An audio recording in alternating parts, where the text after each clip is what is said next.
창업 따라잡기 2주차 수업을 시작하겠습니다. 자, 지난 시간에는 이제 교과목 소개가 있었고요. 근데 교과목 소개에서 이제 조금 바뀐 부분이 있습니다.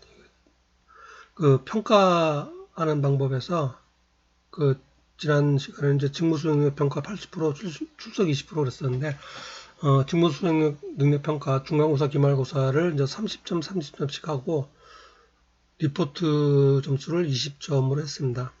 리포트는 지난 시간에 얘기한 대로 사업계획서 작성해서 제출하는 걸로 하도록 하겠습니다. 요거에 대한 거는 이제 수업을 조금 더 진행하고 나서 말씀을 드리도록 하겠습니다. 그리고 지난주에 했던 게 이제 창업 관련 학습 주요 내용, 이제 교재 이제 거의 목차 순서대로인데 요거에 대해서 설명을 드렸고요. 그리고 2교시 같은 경우는 이제 이익 계산하는 방법을 설명드렸습니다. 창업이 기본적으로 이제 이익 창출이 있기 때문에 이익을 어떻게 계산해야 되는가.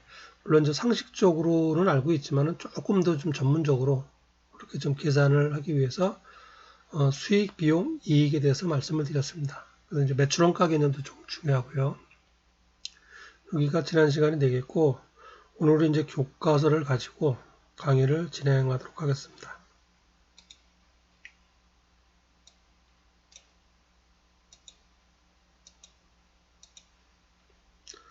자, 교재 19쪽에 대한 얘기예요. 19쪽 제1장 창업의 개념이 되겠습니다. 주로 이제 그 창업과 관련돼서 알아두어야 될 기본적인 내용이 되겠어요. 그래서 이제 뭐 법에 규정되어 있는 것도 좀 있고, 그 다음에 이제 상식적으로 알아두어야 될 내용도 있고 뭐 그렇습니다. 그래서 1번이 창업의 개념입니다. 창업의 개념, 창업. 중간에 보시면은 일반적인 의미의 창업이란 기업을 처음 만드는 것을 말한다. 기업을 설립하는 것을 말하죠. 일을 시작한다는 의미입니다. 창업이 시작할 때 창이고요. 그다음 업은 이제 일업을 얘기합니다. 일을 시작한다 그런 의미입니다. 사전적인 의미로. 그리고 법률적인 의미로는 뭐 여기 지금 중소벤처기업 창업지원법 이제 요 법률에 나와 있는 건데 중소기업을 새로 설립하는 것이라고 되어 있습니다. 어쨌든 뭐 일을 시작하는 것을 얘기를 해요. 그걸 창업이라고 그러고 영어로는 이제 스타트업 그렇게 얘기하죠. 스타트업. 뭐 기업을 설립하는 것은 파운데이션, 뭐 이스태블리시먼트 뭐 그런 것도 있지만 요즘은 전부 다 스타트업 그렇게 얘기를 하고 있습니다. 창업이라는 얘기예요. 창업. 일을 시작한다. 스타트업. 자, 그리고 이제 마지막 줄에 보시면은 창업이 어떤 목적을 가진 사업을 영위하기 위한 구체적인 수단을 형성하는 뭐 것이다. 사업은 고객이 요구하는 것을 제공하고 대가로 이윤을 창출하는 종합적인 형태다. 좀 더 포괄적인 개념이다. 이런 말도 써놨습니다. 지금 창업, 사업, 그 다음에 우리 흔히 이제 장사를 한다 그러죠. 장사. 그냥 뭐 상품을 사고 파는 것을 장사라 그럽니다. 아주 이제 단순한 형태를 얘기하는 거고. 그 다음에 이제 기업이란 말도 쓰고요. 그 다음에 이제 우리 회사란 말도 있죠. 그게 이제 분야에 따라서 용어가 조금씩 틀립니다. 회사 그러면 그건 약간 좀 세법이나 상법에서 얘기하는 법률적인 용어고, 그 다음에 경제적인 용어로는 기업 그런 말 쓰고요. 그 다음에 창업 이거는 이제 좀 일상적인 용어죠. 일상적인 용어 창업. 우리 일상에서도 많이 쓰죠. 약간 국어사전적인 그런 의미가 되겠습니다. 자, 그리고 이제 여기 지금 중소기업 창업 지원법이라고 나오고 있습니다. 이거는 뭐냐면은 중소벤처기업진흥공단이라고 그 중소기업들을 지원하기 위해서 1979년도에 세워진 단체입니다. 뭐 공기업이라고 할 수가 있어요. 그래서 거기에 해당되는 그 기업들을 지원하기 위한 법률이 중소벤처기업 창원지원법이 되겠습니다. 그래서 이것도 이제 뭐 창업에 관련된 거니까 누구 알아놓으면 좋습니다. 창업 일반적으로 일을 시작하는 게 창업인데 중소기업을 새로 설립하는 것을 이제 창업이라고 그러는데 해당되지 않는 경우에요. 이거는 이제 뭐 상식적인 내용이긴 하지만은 알아둬야 되기 때문에 이제 한번 살펴보도록 하겠습니다. 타인으로부터 사업을 승계하여 승계 전의 사업과 같은 종류의 사업을 계속하는 경우. 이제 다른 사람으로부터 다른 사람이 하고 있는 사업을 뭐 어떤 가게가 됐든 회사가 됐든 그거를 인수해서 똑같이 그러니까 사장님만 바꾸는 경우에요. 그런 경우는 사업으로 창업으로 보지 않는다 그런 얘기가 되겠습니다. 다만 사업의 일부를 분리해서 하는 경우는 인정한다. 그런 의미가 되겠습니다. 다음, 개인사업자인 중소기업자가 법인으로 전환하거나 법인의 조직 변경 등 기업 형태를 변경하여 변경 전의 사업과 같은 종류의 사업을 계속하는 경우. 이건 이제 개인 사업을 하다가 법인으로 바꾸는 경우예요. 개인 기업을 법인 기업으로 바꾸는 경우. 똑같은 거죠. 기업 형태만 바뀌었을 뿐. 그런 경우는 창업으로 보지 않는다. 그럼 세 번째, 폐업 후 사업을 개시하여 폐업 전의 사업과 같은 종류의 사업을 계속하는 경우. 사업을 시작하거나 폐업하는 경우는 관할세무서에 신고를 합니다. 사업자 등록을 하거나 사업자 폐업을 하게 되는데, 폐업했다가 다시 똑같은 사업을 계속하는 경우는 새로운 창업으로 보지 않는다. 그런 의미가 되겠습니다. 그래서 이제 새로 내가 내 명의로 새로 시작하는 것이 창업이고, 기존에 있던 것을 계속 이어서 하는 경우는 창업으로 보지 않는다. 그렇게 이해를 하면 될 것 같습니다. 그 다음에 사업의 범위는 한국표준산업분류상 기준에 따른다. 이렇게 되어 있습니다. 이것도 이제 상식적으로 알아둬야 될 내용입니다. 한국표준산업분류, 통계청에서 산업을 분류하는 겁니다. 국가 통계를 내기 위해서 산업을 대분류, 중분류, 소분류, 세분류, 세세분류해서 나누고 있고요. 그래서 거기에서 세분류 기준을 따른다 그렇게 되어 있습니다. 그 다음에 이제 국세청에서도 이제 업종분류 코드 그래가지고 사업을 이렇게 여러 가지로 분류해 놓고 있어요. 세세 분류는 한 1000가지 종류 분류해 놓고 있는데 세금 계산 같은 걸 하기 위해서 그렇게 분류해 놓고 있습니다. 자, 그 다음에 중소기업의 범위. 이건 이제 중소기업 기준법이라고 하는 게 있습니다. 중소기업 기본법. 여기서 이제 중소기업 범위를 정해놓고 있는데 이것도 이제 기업 형태에 따라서 각종 세제 지원이나 지원하는 게 좀 틀리기 때문에 법적으로 구별해 놓을 필요가 있고 어디까지가 중소기업이다라고 업종별로 구별해 놓고 있습니다. 자, 이것도 업종별로 이렇게 틀린데 저희는 이제 마지막 거 하나만 보겠습니다. 그냥 쉽게 음식 서비스업 중소기업에 해당되는 거는 평균 연매출 3년간 평균입니다. 연매출 400억 원 이하인 경우에요. 400억 원 그러면 굉장히 큰 기업이죠. 그러니까 우리가 주변에서 흔히 볼 수 있는 큰 기업들은 물론이고 대형 식당 같은 경우들도 대부분 실질적으로는 중소기업에 해당된다라고 볼 수 있습니다.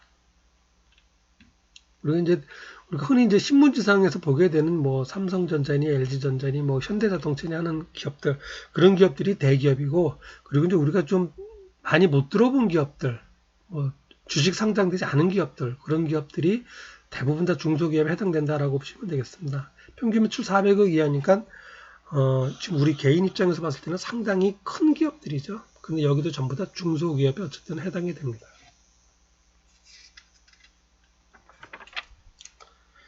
자, 다음 22쪽에 보시면 이제 1인 창조기업이 그런 거예요. 1인 창조기업. 자, 이것도 이제 최근에 이제 이제 박근혜 정부 때 나온 얘기죠. 창조경제 그런 말 많이 나왔었고요. 그리고 이제 최근 들어서는 이제 1인 창조기업 지원센터 그래가지고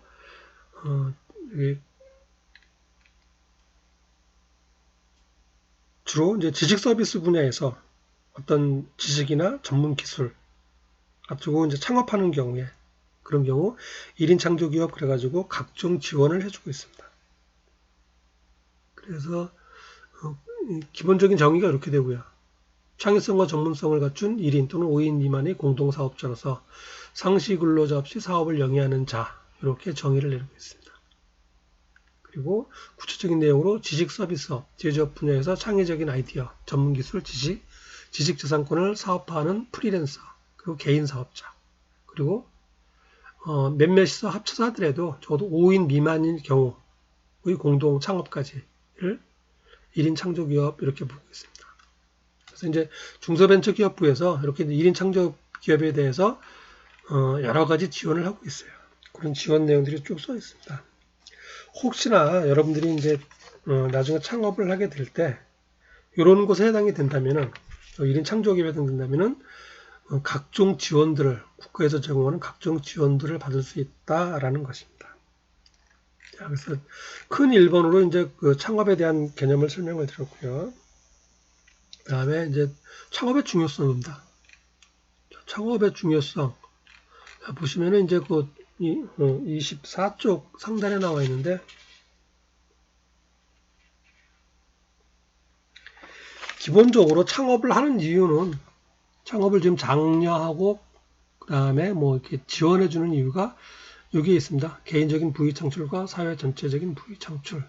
이제 요 뒤에도 얘기가 나오지만은 최근 들어서 경제가 많이 이제 침체되고 있고, 경제가 침체되고 있다 보니까 이제 뭐 기업에서 구조조정을 많이 하고, 그러다 보니까 이제 취업률이 많이 떨어지게 되죠. 그래서 이런 취업 대비로 지원해주기 위해서, 개인들을 지원해주기 위해서 창업을 많이 이렇게 지원을 해주고 있는 겁니다. 그래서 창업을 많이 지원하게 되면, 창업을 하게 되면은 기본적으로 개인이 부를 창출하는 거고요. 그리고 그게 전체적으로 사회 전체적인 부의 창출로 이어지죠. 그래서 창업이 중요하고, 그러다 보니까 국가에서도 지원하고 있다. 그렇게 이해를 하시면 될 것 같습니다. 일자리 창출하는 목적이 가장 크다고 봅니다. 부의 창출, 일자리 창출과 같은 개념이죠. 경제활동 인구를 늘리고 실업 문제를 해결하는 근본적인 방안이 되는 거죠. 그리고 이제 뭐 3번부터 7번까지는 이제 교과서적인 뭐 그런 얘기가 되겠고요. 자, 그 다음에 이제 세 번째가 창업 현황입니다. 현재 우리나라 이제 어떻게 창업하고 있는가 하는 것들이에요. 그래서 중간에 보시면 하루에 평균 2019년도 기준입니다. 3,700여 개가 창업하고 있고, 그 다음에 하루에 2,500여 개가 문을 닫고 있다. 이렇게 되고 있습니다. 그리고 통계 자료가 이렇게 나와 있습니다. 창업 및 폐업 현황, 그래서 연도별로 나와 있는데, 지금 2016년, 7년, 8년으로 돼야죠. 자, 2018년도 보시면은 120만 개가, 이제 합쳐가지고는 130만 개고요. 창업이 법인까지 합쳐가지고, 개인은 120만 개. 그리고 폐업은 90만 개 정도가 됩니다. 그래서 창업이 어쨌든 조금 더 많죠.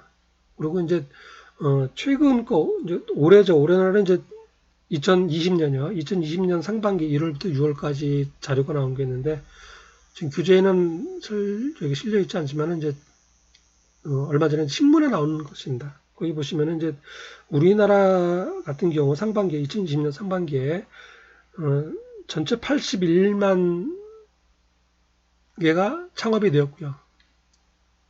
창업이 81만 건이 있었고, 전년 대비 약 한 26%, 25% 상승한 걸로 나와 있습니다. 올해 같은 경우 이제 코로나 사태로 인해서 경제가, 전 세계 경제는 물론이고 우리나라 경제도 상당히 지금 위축되고 있죠. 그래서 경제 성장률을 이제 마이너스로 예측을 하고 있는데, 그럼에도 불구하고 어쨌든 전체 창업자는 25% 증가한 것으로 나와 있어요. 전년 대비.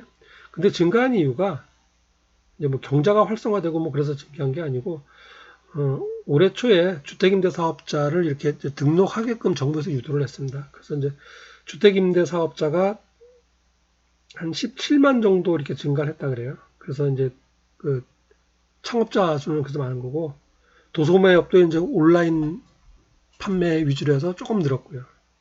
그리고 그 부동산 임대업하고 도소매업을 제외한 나머지 음식 숙박이나 뭐 보건사회는 전부 다 감소한 걸로 나타나 있습니다. 자, 어쨌든 뭐 1년에 어쨌든 1200만 정도 창업을 하고 있다라고 이제 기억을 하시면 될 것 같고요. 그 다음에 이제 좀 구체적인 내용입니다. 이것도 이제 상식적으로 좀 알아놓으시면 될 것 같아요. 좋을 것 같습니다. 2020년도 4월에 발표된 거고 2019년도 기준입니다. 작년도 기준이니까 최근 거라고 볼 수 있죠. 자, 전체적으로 창업하는 형태의 88%가 개인기업입니다. 88% 개인기업. 법인기업, 그 주식회사로 창업하는 경우는 12%고요. 그 대부분 어쨌든 이제 개인 기업으로 창업한다라고 보시면 되겠고요. 그다음에 이제 업종을 보게 되면은 도소매업이 27%, 그다음에 음식 숙박이 25% 해서 이 두 가지가 개인 창업들이죠. 주변에서 흔히 볼 수 있는 것들, 그런 것들이 이제 50%를 차지하고 있다, 대부분 차지하고 있다라고 보시면 되겠습니다. 그다음에 남성과 여성의 비율은 58%, 41%, 대략 6대4 정도 되죠. 그러니까 여성 창업 비율도 굉장히 높은 거예요, 보면은. 경제 활동은 뭐 물론 이제 좀 젊은 연령에서는 그 남녀 비율 없이 뭐 같겠지만, 이제 나이가 좀 많은 층에 들어가면은 그때 아무래도 이제 남성들이 이제 그 경제 활동이 좀 더 많았을 텐데, 전체적으로 보면 어쨌든 남성 여성 창업 비율이 6대4 정도로 나타나고 있습니다. 그 다음에 연령대를 보시면은 40대하고 50대가 가장 많죠. 32%, 29%. 근데 이제 40대, 50대라고 보면 저런 걸 보시면 됩니다. 40대, 50대에 창업한다는 얘기는 요 전까지는, 창업하기 전까지는 취업을 하고 있었다는 의미가 돼요. 회사 생활을 하다가 이제 이런저런 이유로 회사 사직을 하고 퇴직을 하고 나서 창업했다라고 보시면 되겠죠. 60대 이유는 적고 30대 창업도 제법 많고요. 반면에 20대 이하는 아무래도 좀 적겠죠, 상대적으로. 그렇게 되고요. 그 다음에 창업 이전에 미취업 상태가 40%, 취업하고 있는 상태가 60%. 그러니까 직장 생활 하다가 나와서 취업한다 그런 의미가 되겠죠. 그 다음에 평균 127개월, 한 10년 정도 공부했다는 얘기가 되고요. 그 다음에 창업하고 나서는 40% 정도는 창업에 전념, 나머지는 한 10% 정도는 겸직, 투잡 뛴다는 얘기죠. 회사 생활하면서 그 자기 가게도 같이 운영하는. 그 다음에 창업 준비 기간 같은 경우는 약 10개월 정도로 나타나 있습니다. 창업을 결심한 날로부터 실제 창업하는 날까지 10개월 정도. 그 다음에 창업할 때 가장 어려운 점, 가장 힘든 점이 무엇이었냐. 이제 복수응답을 했는데, 복수응답으로 조사된 건데, 돈이 가장 문제였죠. 자금 확보가 가장 어려웠었고, 그 다음에 혹시 실패할까 하는 두려움, 그 다음에 경험 부족 등등을 꼽았습니다. 이제 뒤에도 나오지만은 이 경험 같은 경우가 창업의 가장 성공적인 요소예요. 근데 이걸 이제 30% 이상 뽑았다는 얘기는 좀 급하게 시작했다는 얘기죠. 그리고 자기가 10개월 정도 준비했지만은 자기가 알지 못하는 부분에서 그런 곳에서 창업했다라는 의미가 됩니다. 창업 교육 받은 적이 있는가? 대부분 없다. 굉장히 위험한 얘기입니다. 그 다음에 창업 시 소요 자금. 요거는 좀 약간 의외의 결과인데요. 보면은 2억 9천만 원인데 2억 9천만 원. 2억 9천만 원. 그리고 2017년 경우는 약 3억 원 들었다는 얘기예요. 그러니까 우리가 흔히 주변에서 볼 수 있는 조그만 가게 정도가 아니고 제법 큰 규모의 창업이 있었다는 얘기죠. 그런 경우가 많다는 얘기죠. 프랜차이즈도 그렇고 어쨌든 이제 뭐 3억 정도 소요됐다. 그다음에 자금 조달은 94%니까 거의 대부분 자기 돈으로 했다는 얘기가 되죠. 자기 돈으로. 그다음에 창업 이후에 추가 자금도 역시 자기 돈으로. 즉 외부 대출이 상당히 작다는 얘기예요. 요거는 좀 문제가 될 수 있습니다. 요거는 이제 지금 정부에서 이제 각종 지원이 많은데 그런 지원 제도를 많이 이용하지 못하고 있다라는 의미도 그런 의미로도 해석이 됩니다. 그다음에 아이디어나 아이템은 순전히 자기 생각으로. 이것도 조금 위험합니다. 이것도. 여기는 이제 공동 창업이 오히려 성공할 확률이 높고요. 그리고 이제 창업 형태는 단독 창업이 좀 많았고요. 공동 창업보다도 대부분 다 단독 창업이었습니다. 그다음에 이제 사업장은 뭐 이제 일반 상업지역이나 일반 주택지역 뭐 거의 비슷한 수준으로 나타났고요. 그리고 창업 동기는 기본적으로 돈을 많이 벌려고 하는 거죠. 더 큰 경제적 수익. 그다음에 뭐 적성에 맞는 일에서 시작했다라고 하고 있습니다. 그다음에 이제 손익분기 같은 경우는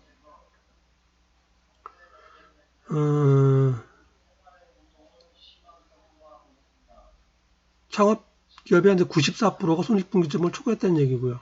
이거는 이제 굉장히 이제 비율이 높은 것 같습니다.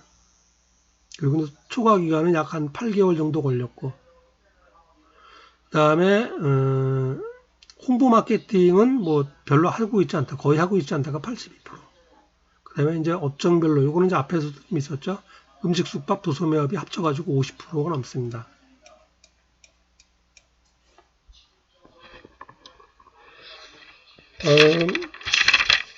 다음 교재 이제 27쪽 창업 환경의 변화입니다. 그래서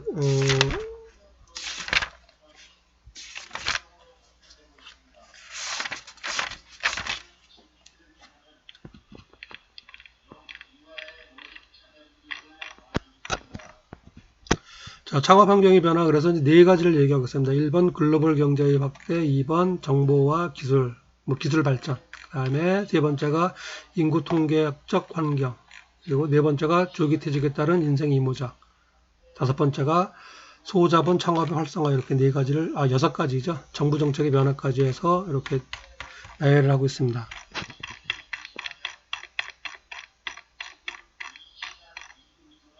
자, 첫 번째 글로벌 경제 확대예요. 글로벌 경제 확대는 얘기는 무슨 얘기냐면은 1993년도에 W 체제가 국제무역기구가 이제 출범을 했습니다. 그래서 이제 국제 간에 서로 무역하는 것들이 이제 없어졌고요. 교육 장벽이 없어졌고, 그래서 이제 서로 문호가 문호가 개방되었다라고 하는 것입니다. 그리고 이제 특히 2004년도부터는 FTA 자유무역 협정이 이제 체결이 됐습니다. 그래서 현재 50여 개 국가 이상하고 이제 FTA를 체결했습니다. FTA라고 하는 거는 이제 무슨 얘기냐면은 그 자유무역 협정이에요. 그래서 서로 간에 수출 수입하는데 관세를 부과하지 않는다는 의미입니다. 관세를 부과하지 않기 때문에 자유 경쟁이 되는 거죠. 수입 수출에 대해서. 자, 그게 이제 2004년도에 취급이 돼갖고 지금은 이제 전 세계적으로 대부분 다 뭐 미국, 중국, 우리나라 이제 주요 교역 성대하고 전부 다 FTA를 맺고 있죠. 그래서 FTA가 확대됐다는 얘기는 시장이 확대됐다는 의미죠.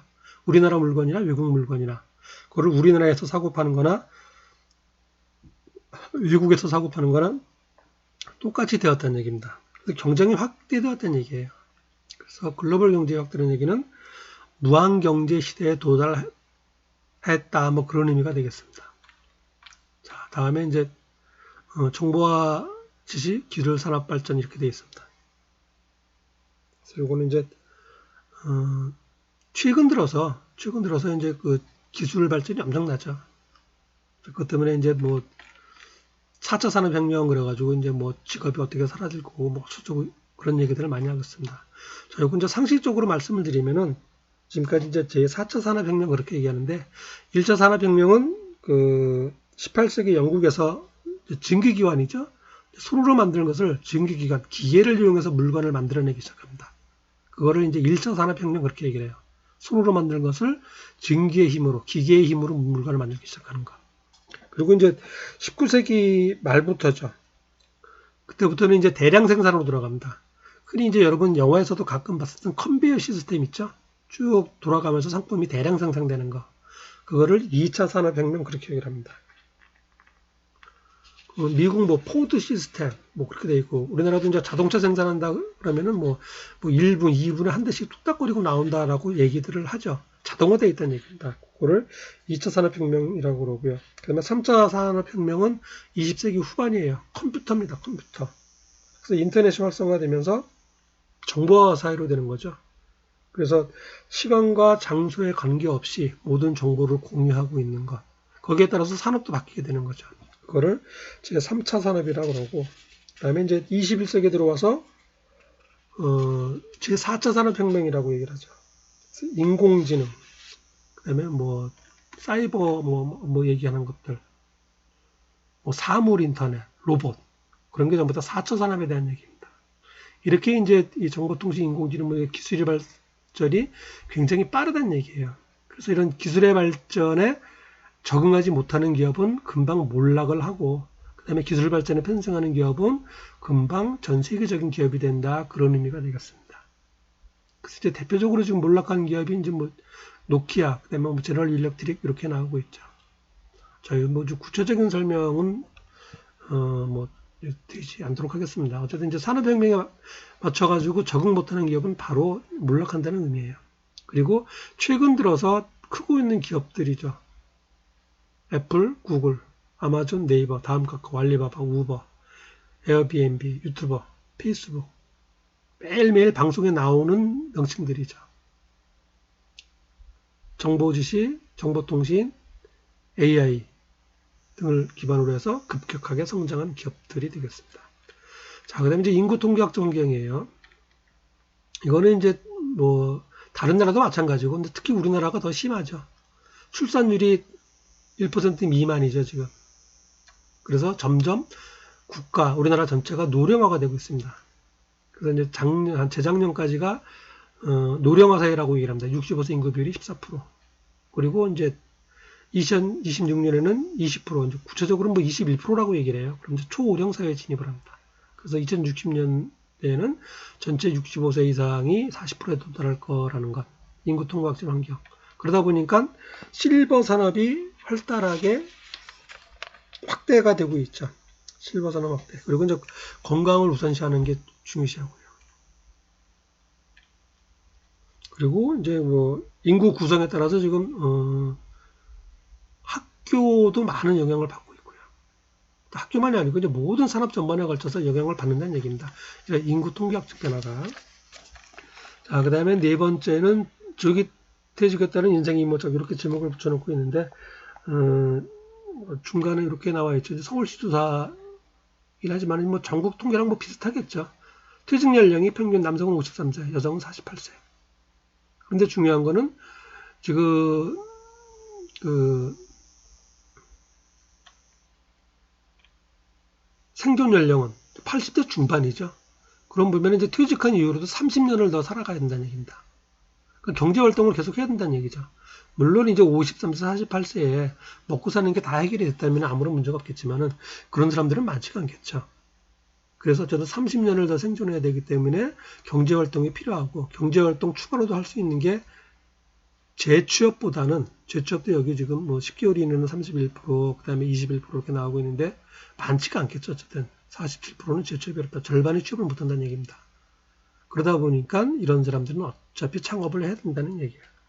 그래서 조기 퇴직에 따라서 창업을 할 수밖에 없게 내몰리고 있다라고 보시면 되겠습니다.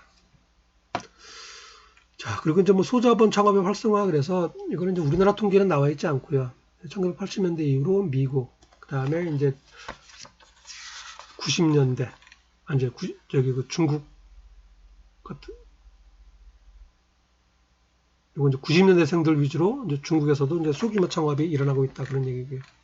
그래서 이제 전 세계적으로 소정업 창업 열풍은 미국과 일본은 물론이고 유럽, 러시아, 동남아시아 등 전 세계로 확산되고 있다. 아마 이제 우리나라도 이제 마찬가지겠죠.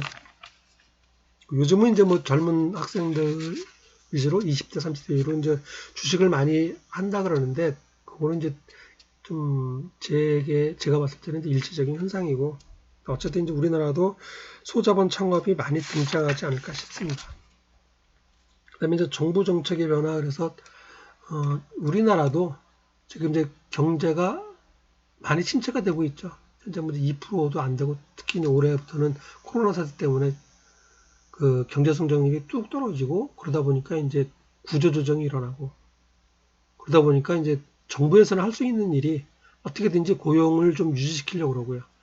그래서 뭐 일자리 창출을 그래가지고 공무원도 늘리고 그다음에 이제 대기업에도 지원을 많이 하고 있고 그러죠. 일자리를 늘리기 위해서. 그리고 실업자 대책에 위해서 각종 지원책들을 내놓고 있습니다. 그래서 이런저런 법률을 만들어서 창업을 지원을 하고 있는 실정입니다. 자, 그 다음에 다섯 번째 창업 동기가 되겠습니다. 창업을 왜 하는가? 자, 이렇게 보시면은 여기 이제 뭐 2020년 조사한 거로 이렇게 나와 있는데 더 큰 경제적 수입을 위하여 아무래도 이게 가장 크겠죠. 취업을 하다 창업하는 경우도 있고 바로 창업하는 경우도 있고 그러지만 어쨌든 경제적 목적이 첫 번째일 겁니다. 그 다음에 취업을 하다가 직장 생활을 하다가 다른 곳으로 옮기는 경우도 있고 그것도 이제 경제적인 이유가 가장 클 테고요. 그 다음에 또 다른 이유가 많은 게 적성에 맞는 일을 찾기 위해서 그럽니다. 적성. 아무리 뭐 돈을 많이 주고 하더라도 본인이 싫어하거나 본인이 하면서 뭐 불쾌감을 느낀다거나 만족하지 못한다거나 하면 그 일을 계속하지 못하겠죠. 그래서 상당 부분이 자기 적성에 맞는 일을 찾다 보니까 창업을 하게 되는 경우가 많다고 합니다. 그래서 이 두 가지가 주요라고 보셔야 될 것 같습니다. 창업 동기.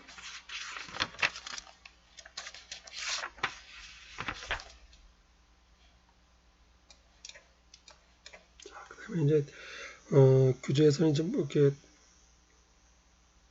그 뭐 20대, 30대 창업에서 이제 뭐 도전 정신이 뭐 중요하다라는 얘기 이제 설명해 놓고 있고요. 그래서 여기 보시면 이제 그 알리바바, 그다음에 우버, 그다음에 에어비앤비, 그다음에 요건 우리나라 거죠. 로겐롤. 김기사라고 이제 있었죠. 그래서 이제 뭐 젊은이들은 이제 도전 정신으로 해서 성공한 기업들이다 이렇게 나와 있습니다. 그다음에 이제 뭐 환경 변화는 계속 나오는 얘기지만은 이제 경제가 침체되다 보니까 그러니까 이제 조기 퇴직을 하게 되고 조기 퇴직을 했지만은 이제 뭐 한 30년 더 이렇게 경제활동을 해야 되고 그러기 때문에 그래서 창업을 할 수밖에 없는 그런 환경에 놓여 있다라고 그런 설명들이 쭉 나오고 있습니다. 자, 다음에 창업의 시기입니다. 언제 창업할 것인가? 창업을 언제 할 것인가는 무슨 정답이 있는 건 아니죠. 개인 상황에 따라 틀리겠죠. 그래서 이제 긍정적으로 얘기하면은 20대에 빨리 창업하면 할수록 좋다라는 얘기들을 하죠. 왜냐하면은 실패해도 다시 일어설 수 있는 기회가 있기 때문에 그렇죠.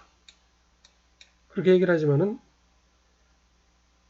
무슨 이제 정답이 있는 건 아니고 어쨌든 이제 필요할 때 자신이 원할 때 창업을 하면 되긴 되는 거지만은 중요한 것은 충분히 준비를 하고 충분히 창업에 관련된 준비를 하고 나서 창업하는 게 맞다라고 보시면 되겠습니다. 그래서 요 교재에서도 이제 창업의 3요소 그래서 이제 사람, 아이템, 자본 갖추고 이제 경기가 호황일 때 창업하면은 최상이겠죠. 모든 준비를 다 갖추고 국가 경기도 좋아요. 그러면은 당연히 무엇을 해도 성공할 수가 있겠죠. 그런데 현실적으로 이렇게 기본적인 요소 다 갖추고 경제도 호황이고 그럴 기회는 거의 없다고 봐야겠죠. 그렇기 때문에 요 세 요소 중에서 한두 가지만이라도 갖추었으면은 준비를 하고 창업에 대한 준비 적어도 2, 3년 준비를 하고 나서 창업을 하면 된다. 그런 의미가 되겠습니다. 자, 다음 끝으로 창업의 형태예요. 창업의 형태. 업종에 따라서 제조업, 그 다음에 도소매업, 숙박업 이렇게 있고요. 제조업은 이제 만드는 경우죠. 내가 물건을 만들어서 파는 경우고요. 도소매업은 사다가 파는 경우입니다. 물류 유통이 주로 되겠고요. 요즘 이제 온라인 판매가 많이 이루어지죠. 그다음에 서비스업은 용역 제공이라고 얘기를 하죠. 이제 창업 영역에서 가장 넓은 영역이다라고 이렇게 나와 있고요. 그다음에 창업 형태로서 개인이 창업하는 경우, 자기 명의로 창업하는 경우죠. 그런 경우가 82%, 그다음에 동업은 18%로 조사되었다. 그러니까 주로 다 혼자 한다는 얘기예요. 그다음에 프랜차이즈 창업 설명 나와 있고요. 프랜차이즈 그리고 이제 프랜차이즈 계약에 의해서 프랜차이즈 본부하고 가맹점에서 계약을 해서 하는 거고요. 그 다음에 프랜차이즈 본부에서는 사업과 경영에 관련된 노하우를 제공하고요. 먼저 홍보해주고 그렇게 되죠. 가맹점은 가맹료와 로열티 지급하고 거래 관계를 성립하는 사업 형태이다. 나와 있습니다.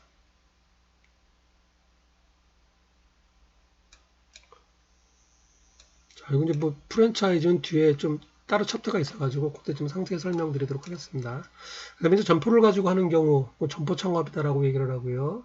그 다음에 점포 없이 소라고 얘기를 하죠. 소규모 창업이죠. 부업 개념일 수도 있고요. 그 다음에 이제 사무실을 별도로 얻는 게 아니고 자신이 집에서 하기도 하고 그러죠. 그 다음에 설립 형태에 따라서는 이제 개인 기업 법인 형태로 하는 것 90%, 10% 정도 그렇게 되어 있고요. 그 다음에 개인 기업 법인 기업 차이점인데 한번 읽으시면 될 것 같습니다.